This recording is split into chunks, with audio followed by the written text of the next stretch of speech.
بسم اللہ الرحمن الرحیم۔ ملزم ایک 15 سالہ لڑکا تھا۔ ایک اسٹور سے چوری کرتا ہوا پکڑا گیا۔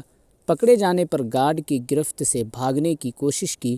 مزاحمت کے دوران اسٹور کا ایک شیلف بھی ٹوٹا۔ جج نے فرد جرم سنی اور لڑکے سے پوچھا، تم نے واقعی کچھ چرایا تھا؟ بریڈ اور پنیر کا پیکٹ۔ لڑکے نے اعتراف کر لیا۔ کیوں؟ مجھے ضرورت تھی، لڑکے نے مختصر جواب دیا۔ خرید لیتے، پیسے نہیں تھے، گھر والوں سے لے لیتے، گھر پر صرف ماں ہے، بیمار اور بے روزگار۔ بریڈ اور پنیر اسی کے لیے چرائی تھی۔ تم کچھ کام نہیں کرتے؟ کرتا تھا، ایک کار واش میں ماں کی دیکھ بھال کے لیے۔ ایک دن کی چھٹی کی تو نکال دیا گیا۔ تم کسی سے مدد مانگ لیتے؟ صبح سے مانگ رہا تھا، کسی نے ہیلپ نہیں کی۔ جرح ختم ہوئی اور جج نے فیصلہ سنانا شروع کر دیا۔ چوری اور خصوصاً بریڈ کی چوری بہت ہولناک جرم ہے اور اس جرم کے ذمہ دار ہم سب ہیں۔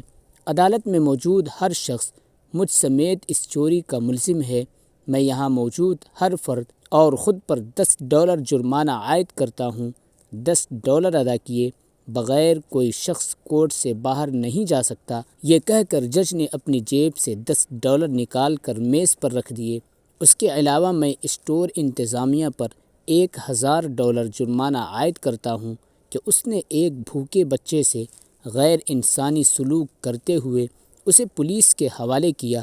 اگر 24 گھنٹے میں جرمانہ جمع نہ کرایا گیا تو کورٹ اسٹور سیل کرنے کا حکم دے گی۔